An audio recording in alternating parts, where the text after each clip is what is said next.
As a disclaimer, some of our episodes discuss topics that may not be fit for a younger audience. Some episodes also contain some swearing. This show was produced by the Geek Happy Network, creators of the very best in audible oracle entertainment. If you enjoy listening to Represented, remember to subscribe and leave us a review on your favorite podcast app. We'd love to hear your thoughts.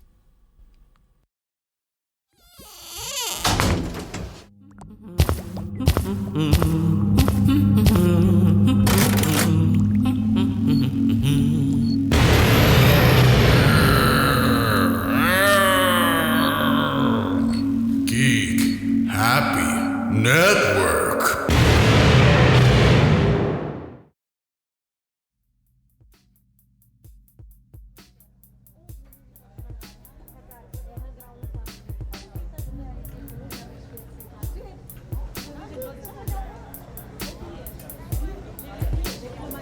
She said, well, we're going to Thailand and then Japan. And I said, I'll meet you there with the camera. Wow. Yeah, and they were like, what? Yeah, it's pretty... Yeah, so that's pretty much how easy it can be. We didn't have an idea of the script. A month later, we had a script, and Wow. we had another actor come on board who was going there anyway, and is a great actor, so we rode around him. And yeah, we just filmed all over Japan while we, ate ramen. So it was a really fun time. It was a working holiday.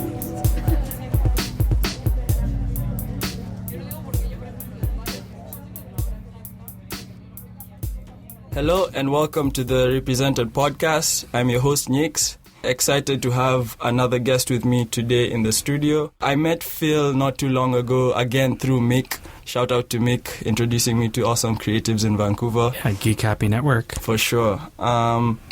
It's good to have you here. And we met a few days ago and had a bit of a conversation. Yeah, and great conversation about art and representation and just working, and finding your passion and being creative. Yeah. And this podcast is a manifestation of what you just said, because that's what I'm trying to do for my own life. Absolutely. And basically what we discuss is life in general, people's journeys, and also I'm very interested in your journey personally as a creative in what you do and how you've kind of brought yourself to this point. What is this point? All that good stuff. Oh, sure. But we can start with the basics, going all the way back. All the way back. Yeah. So, were you born and raised in Vancouver? I was born and raised in Vancouver. Okay. I did live in Richmond proper. And, I went to a local private school, Catholic school for boys called Vancouver College for 11 years. Okay. And I think from the beginning, I was always drawing and, doodling, sketching. And then as I got older, I took a real interest in videography and photography and, kind of mixed medium. And then taking art classes, also desktop publishing and working on the school newspaper and laying it out and playing with, programs to lay it out and, yearbook kind of stuff. And I think from there, I had a sense of what I wanted to do in terms of creatively, and I would make funny videos for my friends on VHS tape, editing from VHS to VHS, which is very painful if you've ever been through it. Oh, I think you described this process before, right? Yeah, exactly. Yeah. And then what happened was when I got out of high school, I didn't really know a career path, because I think, when we talk about being represented, if you don't see, a family friend or, one of your parents' colleagues or that sort of thing, or a cousin, someone that you look up to, even just locally, let alone, movie stars or famous people or, a famous, Filipino Spielberg, I don't know any, right? And that sort of thing. You kind of had, I felt like I had no one to look up to. So that kind of representation, I was lucky my mom was just pick a school and go to it and then get a job. She didn't really care what career path I would take. She was just like, get a job doing something. So my mom was really cool that my dad was just like, whatever. He's like, get a job. But what happened was once I got out of high school, I was kind of floundering for a little bit. And then I found this new program at Vancouver Film School called Multimedia. Okay. And I was like, oh, that kind of sounds like the stuff I would do for, shits and giggles, at school, like just messing around with the computers and playing with the video cameras and the printing press and, painting and that sort of thing. And, I was like, oh, what is this Photoshop thing? I think when I went to school, which is way back when, we were on Photoshop version 3 or 2. And we're on version what right now? We're way past 10. So, yeah, it's pretty funny. And, we were using these Pentium computers and these really old Macs. But, it was still like, it's not the tool, it's the creativity that you used for the tool. And that's what I learned. Yeah. Can I ask, what were some of the... So at that stage where you're kind of just messing around with different things, are there signs around you that, aside from, let's say, finding the software and stuff, like, are there other people in your family maybe who kind of gave you that inkling of, this creativity thing? Yeah, at the time, not really. A lot of my, being of Filipino heritage, a lot of my relatives, a lot were nurses or, very practical type jobs and not, in creative positions so I could talk to or ask questions. And that's one thing I learned, especially, mentoring younger filmmakers, now that I'm a filmmaker, is really important because, they don't necessarily know where to turn or where to start. And I can just give them that little lift or head start. It's easy for me to do. So I try to do that a lot. Awesome. And so, like, with your parents, I mean, you said your dad was kind of like whatever, but your mom, how much support did she give you in terms of pushing you to? She was just like, to move on with your life, you have to just pick something and go with it. And, my mom was, for herself, she moved out when she was very young and got a job right away. And, she didn't think about it. She's just like, go to college and then get that job, and... then moved to Canada, which was, obviously very, risky back then, but she did it. And, with no support over here. And same with my dad, his, he got sent here by his family and they're like, just go do something. And that's what he did. Oh, and, really? Yeah. What do you, like, was your dad messing up back home? No, like, it's just, back in the Philippines, it's just hard to make a living, just like any country any third overseas. World or even, Philippines, it's either extremely rich or, the divide between, income is very, very different. Yeah. Like it's extremes. Yeah, you could have a college degree but only make, $300 a month, and it's very, very difficult to get ahead, I guess. And so people saw, my dad, he went to the States to check it out, and then they told him, check out Vancouver. So he borrowed some money from his aunt and flew over to Vancouver. And he eventually, did start a business selling jeans. Oh, interesting. After, working some odd jobs and getting, an accounting diploma.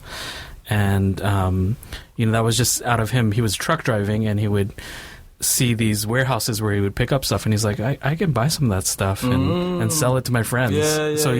He started the jeans company out of his basement. Oh, sweet. Yeah. Wow. So he would, sell, and my mom would also sell as well, on top of, she was a legal secretary. And, that was kind of, I always talk about the side hustle, anything creative, you got to have your side hustle that brings in, brings home the bacon. 1,000%. Like, just to equalize, like to help you pursue these creative projects. You work a job, and I work a job, and it's nothing wrong with that. Like that's how my parents did it.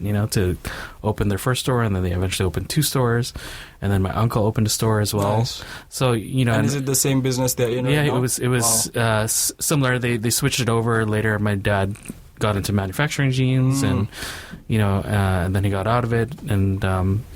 The one thing I know from my parents is, you always have to have some sort of side hustle going on and finding, ways to make money. And, my dad would work 7 days a week, so, and, how I would bond with my dad is I would have to go with him to work on the weekend, or after school. And, that's something, that side hustle and that, work ethic I learned from my parents. Yeah. Are there like other, considering you were born and raised in Richmond, and considering you have this knowledge of like your Filipino heritage and stuff, I'm just curious, how did that play into your life as a kid who knows he's Filipino but growing up in Canada, kind of a thing? It's very interesting you bring that up. That's a great question.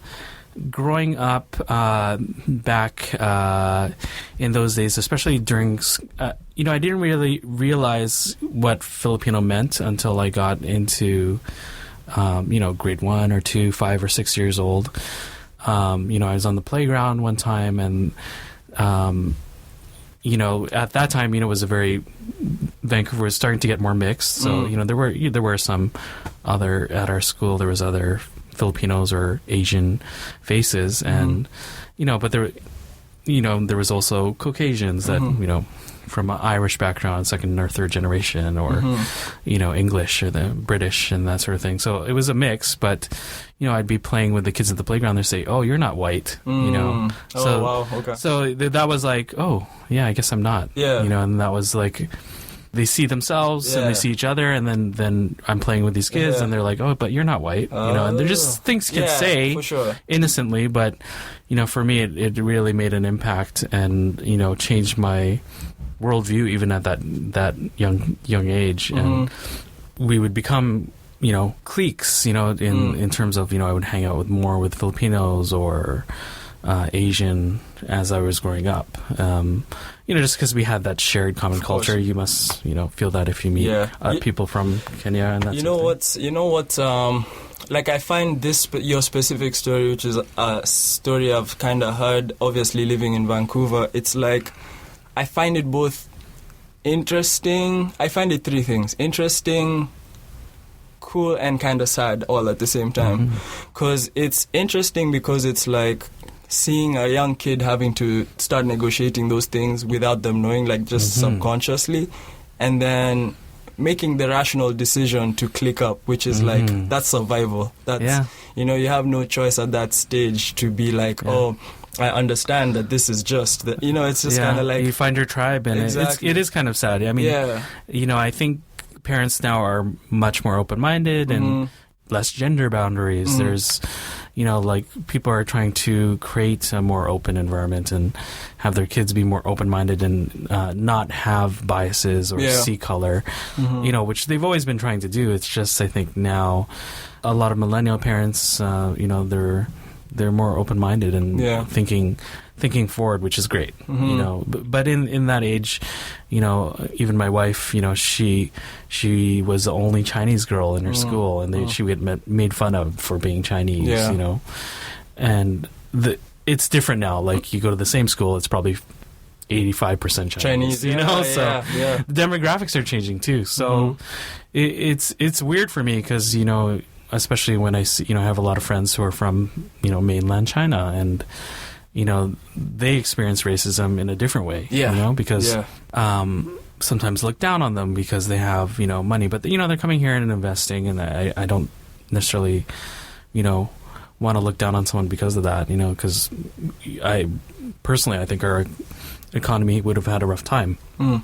Had it not been for the investment. Yeah, for the investment, but at the same time, it's harder for local people to get ahead, and buy a place and that sort of thing, but like any growing city, I think Vancouver's going to have to go through some growing pains and figure out what it is. It's really interesting because I think maybe I haven't spoken to enough people that were around for the transition of Vancouver. So like around what year would you say things kind of really start? It was like obvious, like, whoa, things are changing. Oh, that's a good question.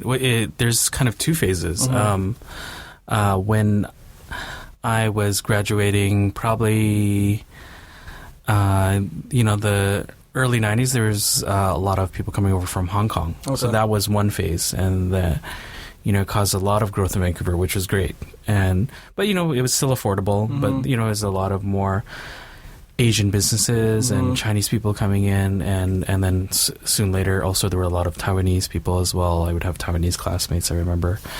And, it was just, they were on a different level, sometimes economically, not, every single person, some are just, like my parents, regular working class immigrants. And, but, there were people who were investing in Vancouver and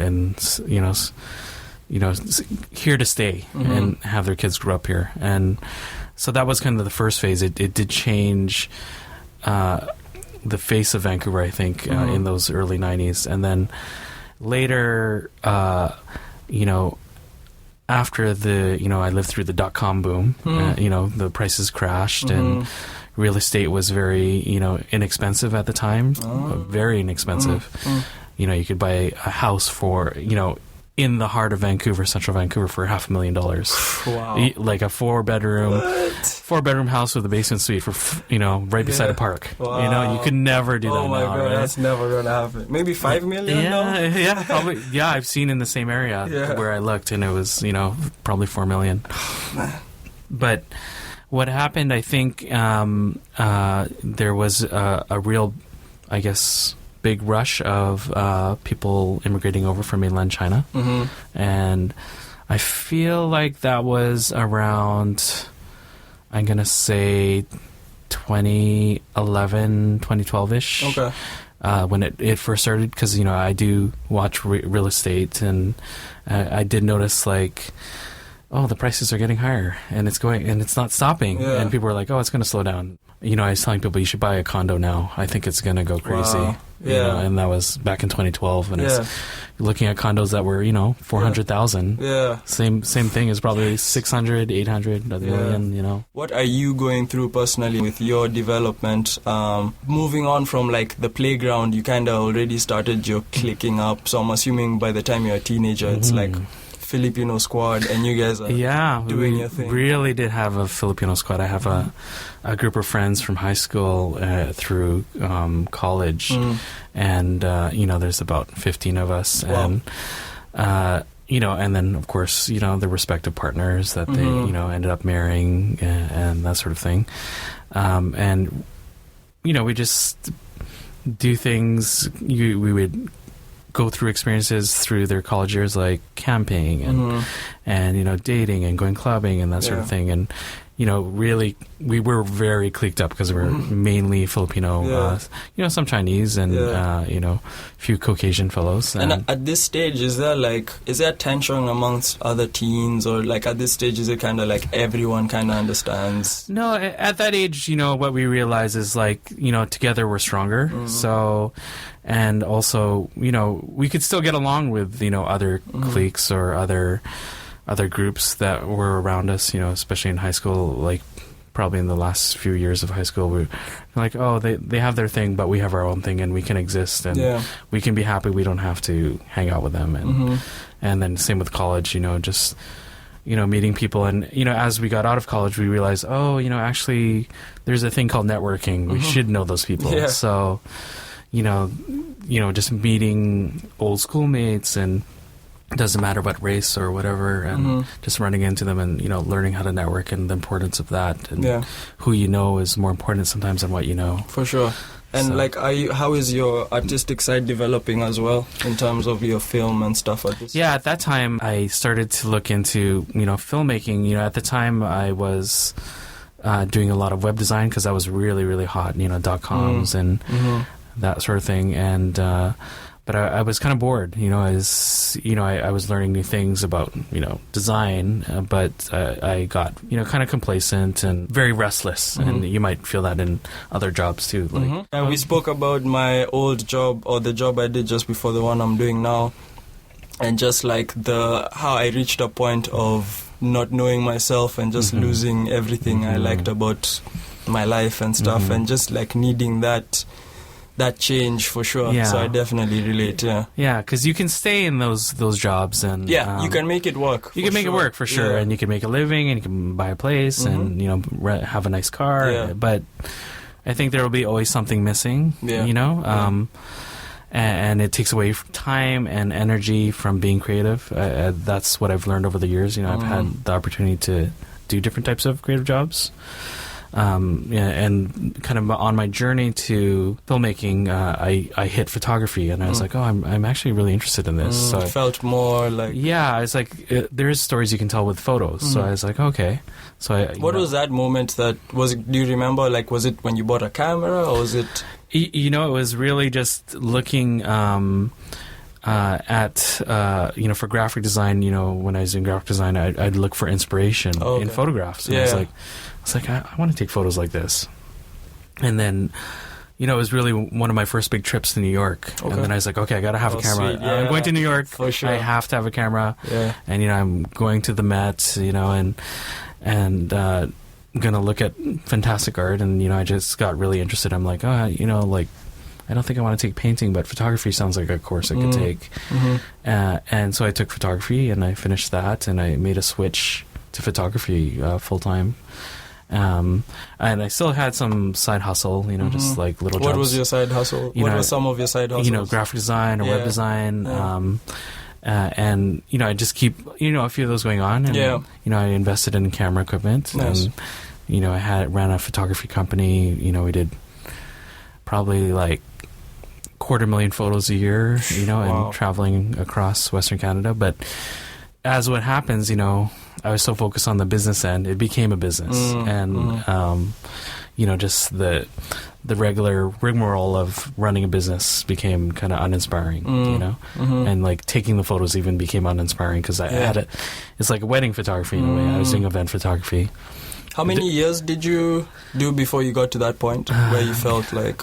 it was like, I think probably I hit like a 2-year mark. It's funny. I watched a video just yesterday where, I don't know if you know the singer called Mike Posner. Okay. Yeah. So he had a Vivo video where he spoke about, how every 2 years he feels the need to like, change I totally get that. Yeah, and for him, like, he was basically talking about how he had the hit single not too long ago about, what was the hit single? I forgot the name, but not too long ago he had a hit and he became the guy with the hit. Yeah. And so he notices every time he has those moments, he needs to just like, walk when away. He starts buying into the story of who he is at that time, it's like, okay, nah. Yeah. I totally get that. Before photography, I did 2 years in Seattle just doing graphic design essentially, and I built a system and we would use it for clients, and I just got burnt out and I was bored. I was like, I remember one time even, doing graphic design, I got offered a job, and I was still pretty young at the time, for a good amount of money, and the recruiter said to me, he said, "You don't want this job? It pays so well." And I said, I'm just not interested.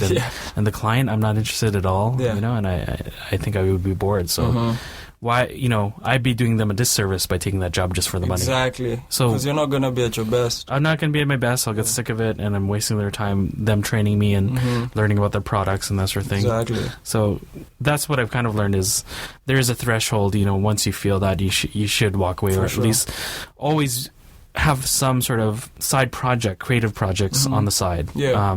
And that's how I got into film. I was doing side projects of film. And I took cinematography courses at film school just because they were 50% off. Oh, cool. And they don't have that anymore. Yeah. But I took a cinematography course, and we shot on film and, learned how to splice on film. And I was really fascinated, and I was like, it's not quite there yet. If it's more digital, it'd probably be easier. But, those kind of side projects, and then eventually I found a film contest at Vancouver Asian Film Festival, and they do it, every couple of years, and you basically make a film in 10 days. And I was like, oh, that sounds really fun. And at the time, I had just bought a digital video camera, Panasonic DVX 100, which a lot of geeks know. It was one of the first kind of film-looking video cameras. Okay.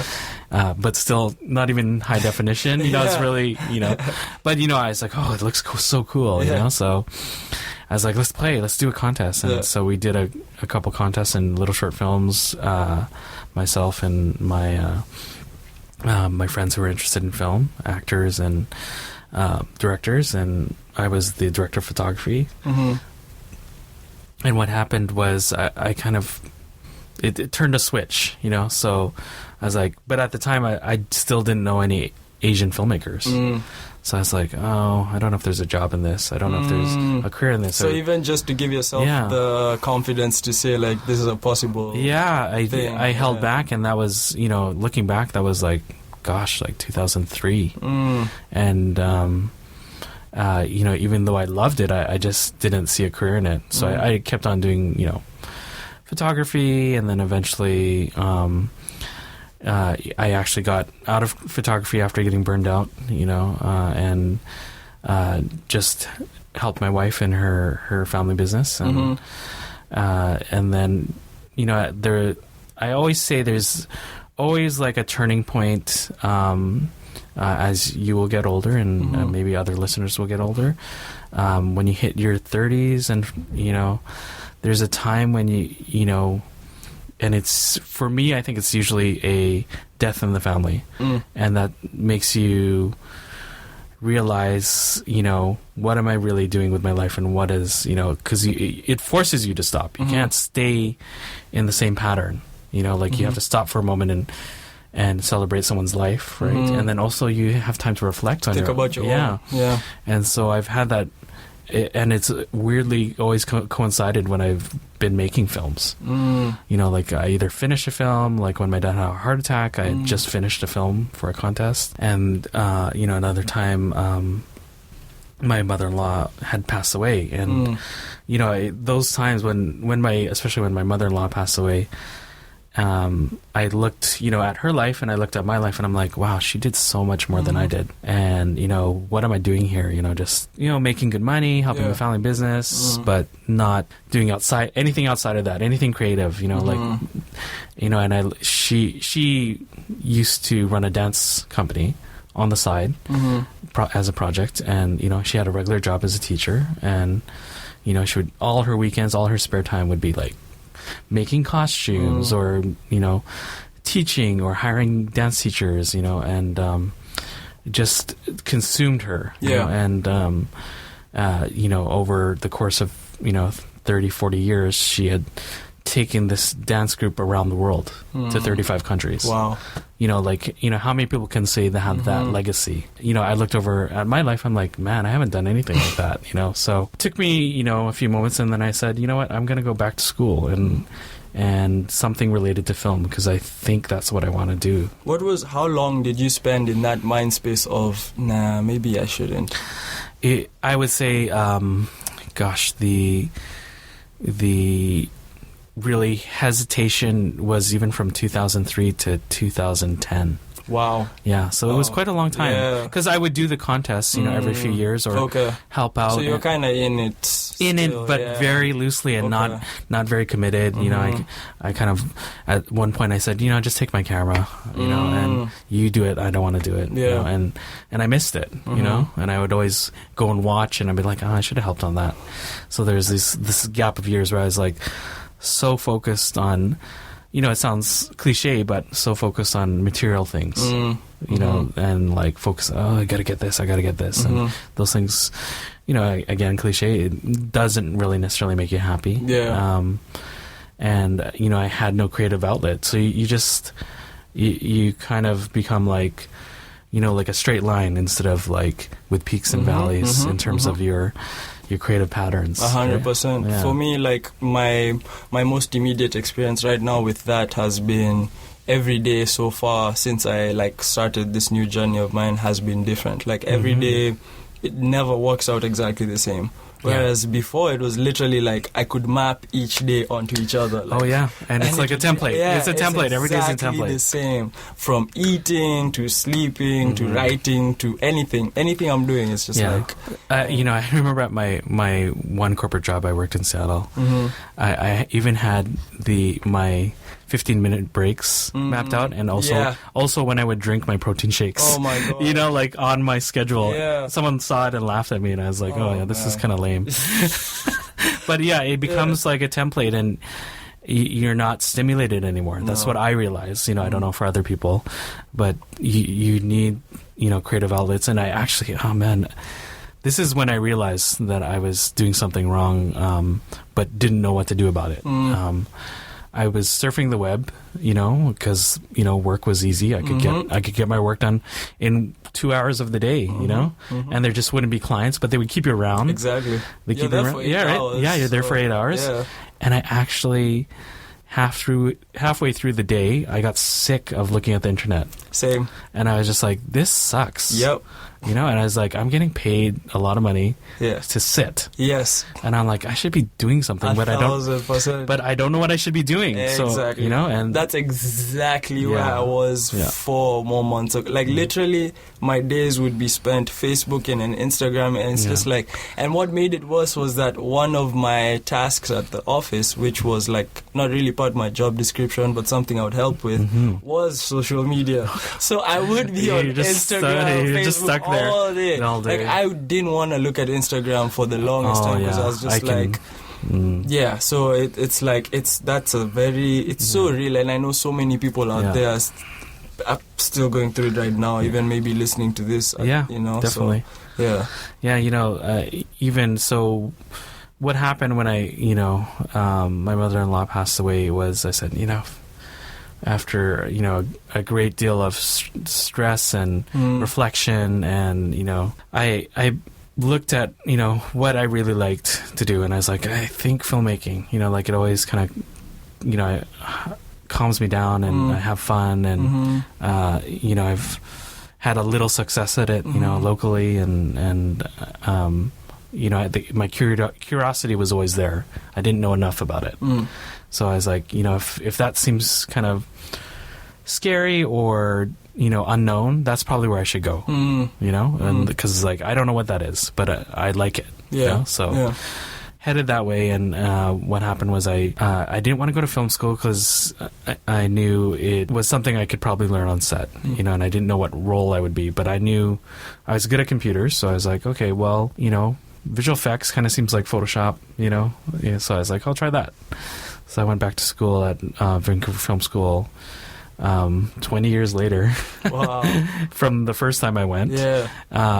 And did visual effects program, with all these 20-year-old kids. So one was 18. What was that experience like? It's because I went to university, and I would have some classmates who are like much older, and I would be like, wow, how is this for them?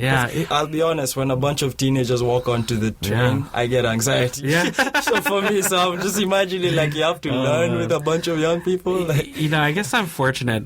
We have a joke like, I'm Filipino, and we have a joke, Asians don't raisin. So a lot of people were surprised how old I was. Yes. And, I learned by adapting. I actually would wear, more runners and, dress, whatever I look in my closet, that's kind of what the kids are wearing today, and dress a little bit more hip-hop or more casual. Not my old work clothes, right? Fortunately, I didn't have to dress up in my later years of family business, but I felt like I could actually bring value. So that's, I guess, comes with maturity and age and experience. So, I would organize parties or organize, events, and I would take people out to lunch, cool. Kind of teach them about networking. Like, I'm like, that's awesome. Listen, even if you can't afford, a fancy meal, you can take anyone out for coffee and buy them a coffee, and they'll remember that. And so I would try to teach that and impress that. And, I'd tell my coworkers, I'm like, guys, we're going to be, in 5 years, you're going to be a senior designer. You're going to be a senior compositor. You're going to be a senior 3D guy. Keep this network strong. So we actually did. And it was great because I met people from around the world that I still keep in contact with, and a lot of them actually settled down in Vancouver, so we still see each other, and they actually help me on my films, which is great. That's awesome. And but it was definitely like adapting to. But I remember the first time I brought my son, he was about 2 or 3 at the time. Like, you have a son? How old are you? I'm like, I'm a little bit older than you. you know, like a lot of these younger guys would work, you know, through the night, and I'm like, I can't do that. I gotta go home and sleep. Yeah, got a kid. Yeah. And so, speaking of now film, in terms of we've spoken about your personal development. How about film in general from when you were a kid, if you remember? Film in Vancouver, what has that landscape been like over the time? You know, I think BC's always been like a service industry, and I still see that now. It's just bigger, much, much, much bigger. Like, you know, 1 or 2 TV series that you would know about, and then 1 or 2 films, big films coming here. I think with the advent of digital technology, you get to see now a lot of productions coming up here for TV series, especially with the, you know, the golden age of Netflix and streaming. A lot of productions can get made up here and then also done VFX here. So all the major VFX companies open branches here, and that's what I ended up working on, a show called Once Upon a Time, and among others. And you know, they were just so busy and are still busy, you know, with these, you know, even big Marvel movies get made here, and so it is a big service industry now, like much, much bigger. The pace is very fast, and they hire fast, and then they need to get the product out fast. It's almost like becoming a little factory, you know, VFX factory, and then also, you know, a TV production factory out here. You know, any given time, it sounds like there's like a dozen shows shooting here, or Hallmark movies, Lifetime movies, which, you know, they all bring money to the economy. And how long have you been doing film now for? I graduated from visual effects in 2012, and from there I started working right away on visual effects for basically, I could call it a year, a season. So it's been about six years now. Yeah, about 6 years. And how have you avoided the 2-year thing we talked about? Because you had 3 opportunities there too. Yeah, so what I did was first do visual effects, and I said, okay, I'll do 1 contract just to see, you know, and feel it out and see if I, you know, even am interested in visual effects, even though I know, you know, I'm pretty sure I'm going to leave it. But I figured, you know, I want to make some cool science fiction movies. I think that needs visual effects, so I should know about it. So at the same time, I would make a short, my first sci-fi short, with one of my schoolmates, and you know, I would learn on set. You know, that was my other school. That was my other film school, and just learning, you know, how to run a set and how things get produced, and you know what you need to make things happen, and you know, just figuring out the nuts and bolts of working on set. And I was like, oh, I like working on set. So that kind of pulled me away from, you know, sitting in front of the computer, you know, fixing green screens and stuff. And I was like, oh, okay. So I was still doing that. I was like, I'm reaching my threshold. I can walk away now. So you're kind of now, your thresholds are within the same space now. Yeah. Because you love the general space within. Yeah, within the film industry, I guess. You don't feel like just pulling the rug from under you anymore. You know? Yeah, you know, through a friend, I got into a big Hollywood movie that shot in Montreal, and it was still visual effects, but it was being on set on a big movie, and I just, you know, treated that as a learning experience. I'm like, you know, I don't think I'm young enough to go through the whole process and work my way up, you know? Okay. And that was the same with visual effects. So there's no way I was going to work my way up. I was not as interested in visual effects or sitting in front of a computer for, you know, 12 hours straight or whatever. And I liked just standing on set and running around and getting things done. What happened was, after I did that big on-set Hollywood experience, I was like, you know, and there were Hollywood stars, and there was, you know, big cast and crew, and I was like, I don't need all this stuff. I don't need to make all this, you know, like, you know, I guess almost like, you know, how a lot of podcasters like yourself, you can just do it. I want it to be like that. Yeah. I wanted to take control and make my own stuff and make my own content. And not rely on too many people. You know, you still need people sometimes. For sure. But, you know, you can do it with, like, a cell phone. You know, you can learn your craft. And it's leaner. Like, it's a leaner way of kind of just... Yeah, you know, I don't need that big Hollywood dollar money. You know, I would love it. I would love it. I'm not saying no. Yeah. Send me some money, Hollywood. Yeah, if anyone's listening. If anyone's listening. But what it really comes down to is just getting the chance to be creative in your daily life somehow. So, yeah. And what are some of the things that keep you creative right now? What are some of the ways you keep yourself in that space? What happened after that was, I did a series of short films, either directed, produced, mostly produced, wrote a little, and, also did different roles, like producing, sometimes, being the cameraman myself or DOP. Okay. And just trying different, sound guy. I even did sound guy. I did editing, and I would just try each role and, also shadow people and, work on other people's sets just to get an idea of what it was about. And the other flip side of that was going out into, I guess, mainstream Vancouver film industry. That was a big eye-opener because, I had only worked in my little Asian film festival clique. Again, I was attaching, as I was going into the safety of the Asian film festival clique, and which is fine. I still support them, and still go. But there's also, kind of the bigger world, of, the bigger pond that you can swim in, which was, meeting other filmmakers that, were from, UBC Film or VFS or Capilano College and all these different film schools, and that were working in the industry, and seeing how they work and what their processes were and how I can apply that to my own work. And that's been probably the most interesting thing as a filmmaker, is like working with other producers, actors, filmmakers, and seeing how they work and seeing what I can take out of that for my own stuff. And then also still making my own little films for fun, and still, entering, that tiny little contest and making something and see what happens. Right? Yeah. That's pretty cool.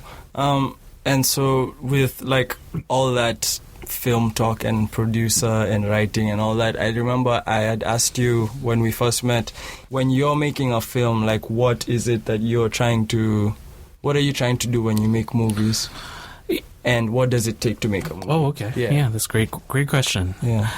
What I'm trying to do when I'm making films is just have people feel something and have myself feel something.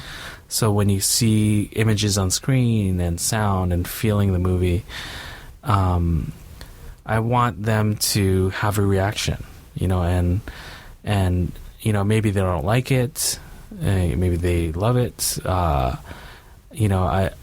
just don't be too ambivalent about it, so trying to get better at that. And may I ask why that's important to you? That's important because I think, when you're being creative and, for me, you do want an audience. I mean, even you as a podcaster, you want people to listen, and you want people to feel something. Like when I watch something or hear something or consume something, like, or read, I'm attached to certain types of writers or certain types of content, and I feel something. So that to me is like, oh, okay, I have to push this to, show, share my creativity, and then also, hopefully people have a reaction, like it, or, and maybe follow it, or, because they can connect or understand that product or film that I've made.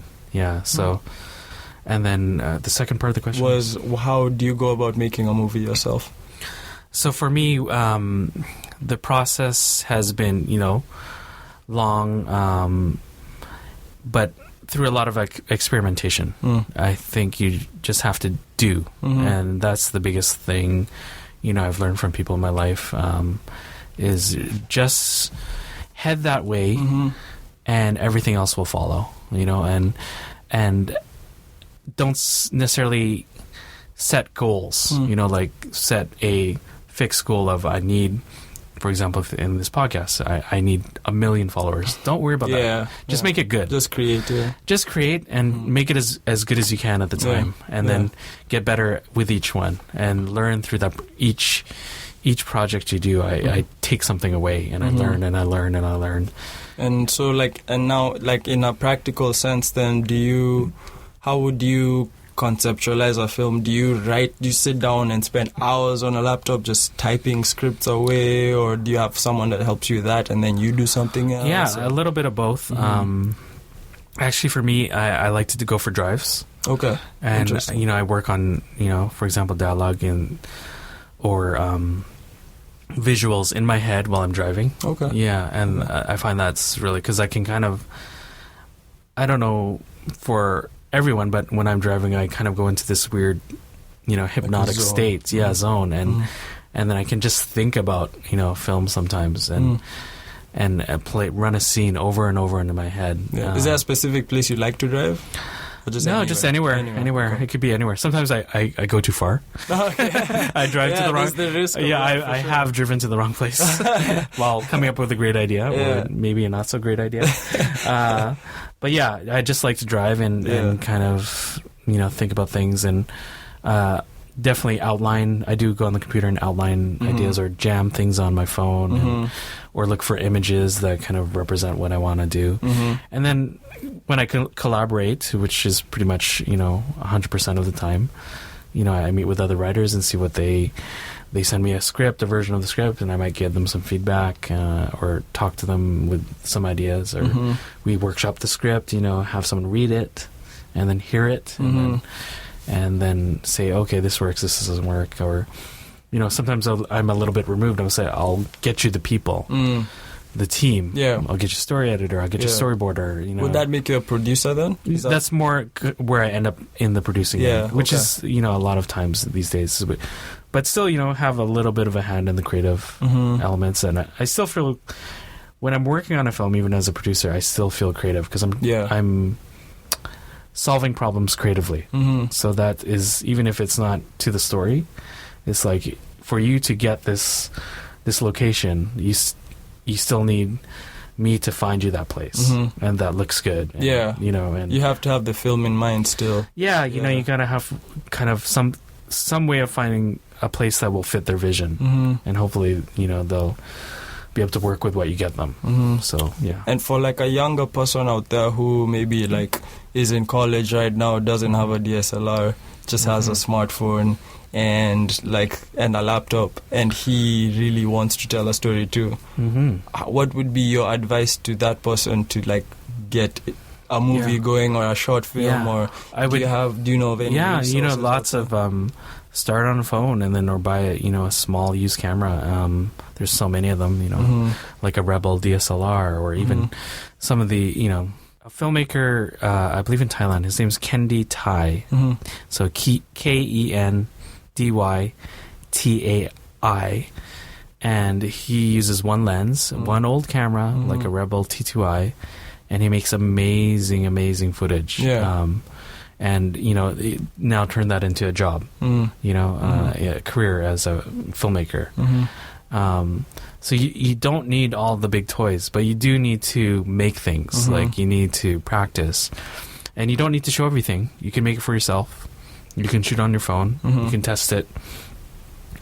You can meet with actors. I think that's the big thing, is like getting into the community, find other like-minded people, and working with them and experimenting. Like, do those experiments. Don't be afraid to try. If you to me, you only fail if you don't try at all. If you don't try at all, then you're not going to have anything to show anyway. What are some of the challenges that you've kind of had to overcome with being a filmmaker, more so in terms of your own capability as a storyteller? How have you developed? What are some of the ways you've had to like shift or whatever? The more I do films, I realize is how important, especially like working with other filmmakers and producing them. And one of the reasons I produce is so I can get better knowledge as a filmmaker. So I watch what they do and how they work and their process, and then I take things I need and I leave behind things I don't need. But yeah, the struggle for me, is like getting those ideas on paper, like writing it and then, because I think I can execute it. It's like, being so precious with your ideas instead of just vomiting them all, get them all out. And then you can kind of go through with your friends and pick the best ones, right? And maybe there'll be something, way back there. Oh, that could work. I can relate. Yeah. It doesn't have to be perfect. You just have to get it all out, get every idea out, And that's what I've been kind of learning is like, okay, let's just throw a million ideas, see which works. Just, throw it all out, edit it down to what's good. You don't need everything. Don't be precious. Don't be like stuck on one idea, and take other people's feedback, and don't be offended when they give you feedback. Yeah. Because that's a tough one. That's a tough one. Yeah. For me, even for myself, I give feedback. And, I was working with some young filmmakers, mentoring for the Asian Film Festival in Vancouver. And, I still try to be careful, but I'm like, do you want my honest opinion or do you want me to pat you on the back? Yeah. Kind of approach, and, the smart ones will, take whatever critical feedback and kind of incorporate that hopefully in, for example, editing, after they've shot it, I'm like, no, that doesn't work. I had one filmmaker said, do you think this is good enough to pitch? And I'm like, no, it's not. This is not professional enough. And I don't mean that in, to disappoint them, or hurt them. But, like what I usually do is I say, look at this film, look at your film. These guys got money, and their film still hasn't been made. So, do you think you have a chance? Of yours getting made, I'm not saying you shouldn't try, but make it look as good as this. Keep polishing. Like that's, I think, when you get on a professional level, especially in visual effects, what I learned is they're very critical. They analyze every shot every day. They call it dailies, and they look at the dailies of the artists, until they run out of budget, and they're like, okay, that's not good. Kind of a Pixar methodology. They build it up over time. They look at it as a sketch. They look at it as a rough animation. They look at it with sound, and they keep adding layer upon layer upon layer, and then they keep trimming away until it's polished into that Pixar film look. Yeah. Who was the person when you were coming up as a filmmaker, who was that? Did you have one person or a few people that kind of gave you those reality checks? Yeah, definitely. I have some good friends in the industry who, I show my films to, and they'll say, it doesn't work. And I have one friend who's not even in the film industry, but he has good taste. Okay. And he's like, that part of the story doesn't work, Phil. Take it out. And, I like to I'll send things out, and sometimes I won't even post it anywhere online. I'll just have it sit for a while, and then let it ferment and figure out where it can look better, or and go and reshoot if I can and have the budget to do so. But a lot of times it's just people you trust, your circle around you, and then also people in the industry that are maybe a little bit higher than you or have a bit more experience. And so I sold a film. Produced and sold a film. It's on Netflix now. It's called Beyond Redemption. Oh, cool. It's a little B action movie we made with a bunch of friends for fun. Oh, sweet. And, it's not great. Okay. I'll be perfectly honest. Like, that's what the critical me. There's lots of problems with it. But, like I always say, it's my little piece of junk. And we did something with it. But see, when I'm very personally attached to it, because it was like a pet project, right? But I showed the trailer to a Hong Kong film director I know, who's been in the industry for many like decades, like probably 4 or 5 decades. He's like, oh, you kind of hid some stuff in the editing there. I'm like, yeah. And he's like, oh, he would give me honest feedback. He was still pretty gentle, I think, but it's good to get that elder statesman looking at your work and giving you eyes that you don't have, and telling you, because even if the film is done, and what I notice is when films are done, that's when people can criticize. Right? It's harder to bring them on early to analyze, because people just don't have time, especially people who are in the industry, which is that's the thing. Fix it as early as possible in the script and the organization. Fix that as early as possible. As a producer, I try to fix things before they happen. You can't always, but I kind of look at, okay, you need one more day to shoot this, or otherwise we're just wasting our time, wasting our money, wasting people's time. Let's fix it, before we even bring up the equipment. Let's get organized. fixing, because when you said fixing, this came up in my head. Not because you will fix it, but like representation. That's something we talked about when we first met, and I think that was something you said that's really important to you. Yeah, as you're trying to tell your stories. Yeah. Why is representation very important to you? It's very important because as I said, growing up, I didn't see a lot of Asian characters, let alone Filipino characters. That had, roles of substance. They might be, the Chinese chef or, the Filipino nurse or the best friend. The best friend, not even the best friend, maybe the, the third best friend. Yeah. And, you look to Asian culture, they expect you, as an actor, it's an asset as an actor that's Asian to have martial arts, right? So. Cliche, right? Yeah. But what I realized was, not seeing that, when I started making my own films, I would fall to those cliches, so I did my first film was like a little, action, kung fu action movie, and we would just prey into those cliches, which is fine. Yeah. It's like you got to take, get that out of your system, right, and have fun, and we did. But, what happens as you mature, I find, and get older, you're like, oh, actually, I want to see a film where two people fall in love and one of them happens to be Asian.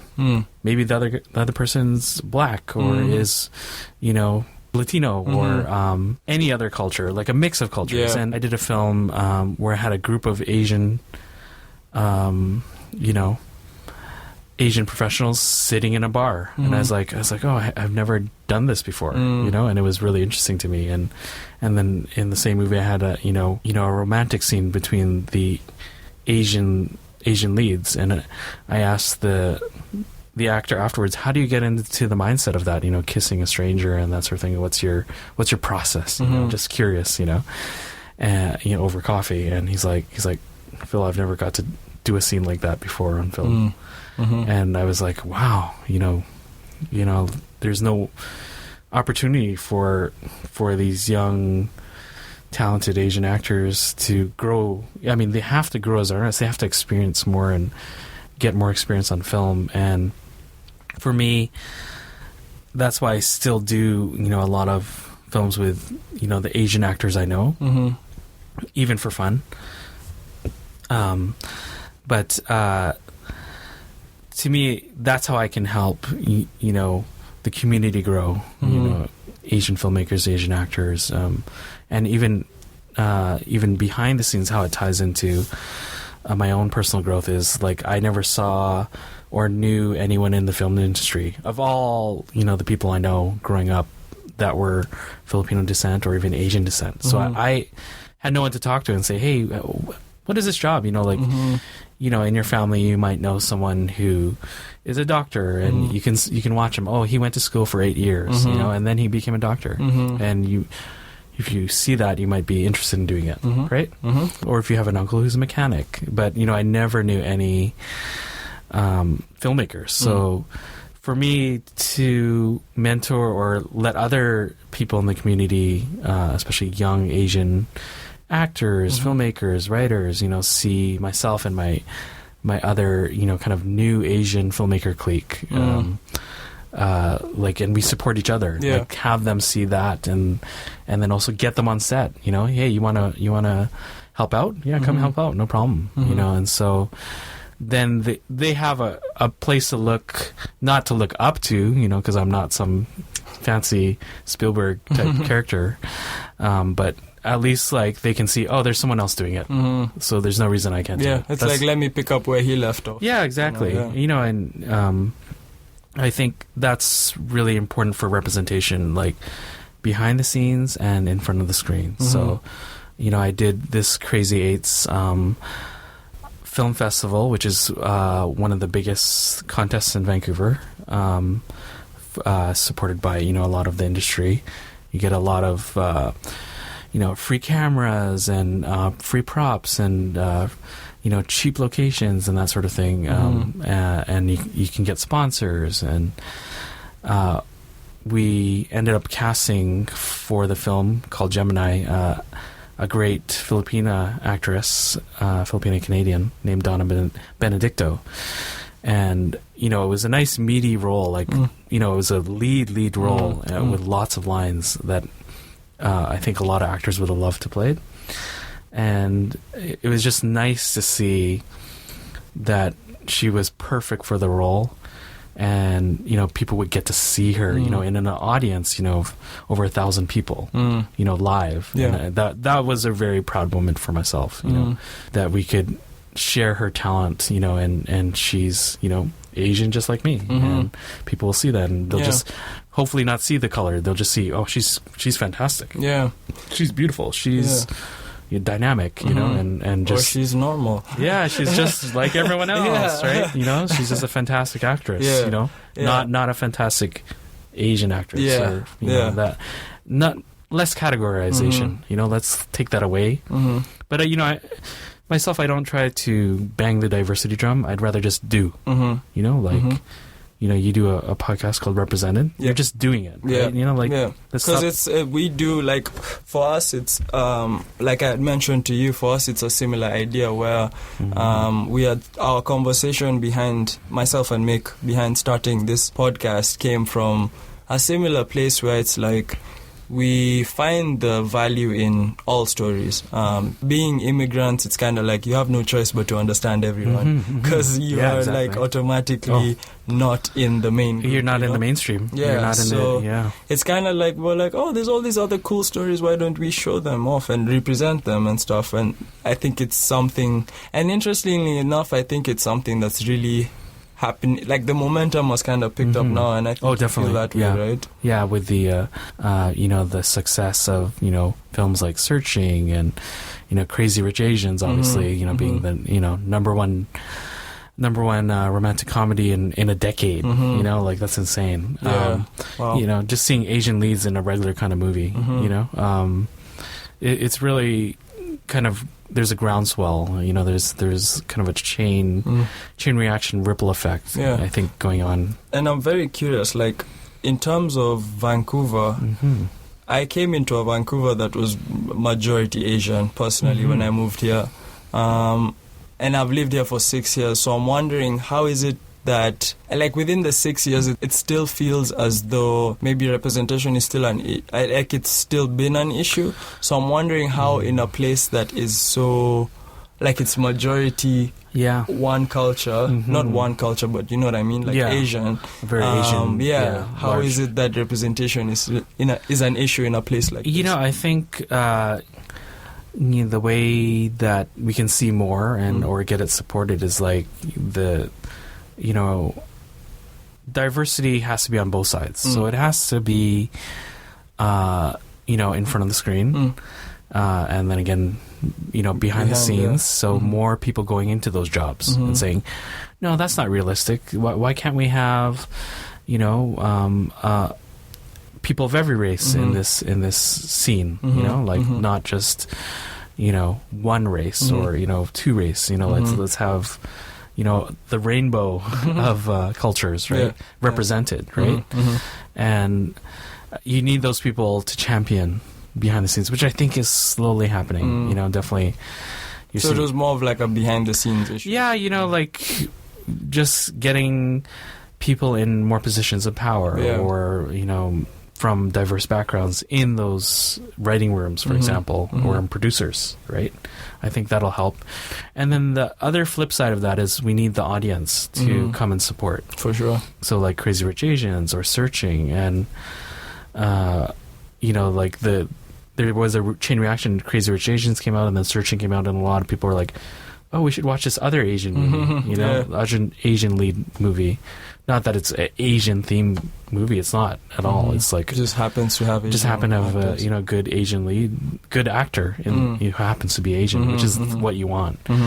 But we need those audience to support. You know, like, oh, I love that actor, and he happens to be Asian, and that's how you get more interesting voices, more interesting players on the screen. So, like, for us as an audience, we have to watch those movies. We have to go and support them, and, you know, almost through our ticket, you know, we have to support it. And then that's kind of the flip side, you know, we can get executives pushing for more diversity, but we need to support it. Spend the money. We need to spend the money. Yeah, because it always boils down to the same thing. Yeah, you know, it's your dollar is your vote. Yeah, right. Your ticket is your vote. Yeah. So that's the only way we'll get represented. Yeah, for sure. And so, like, right now, is there anything exciting that you're working on right now? Yeah. So this. This October, I'm going to have probably a private screening of a feature I shot in the Philippines. Oh, cool.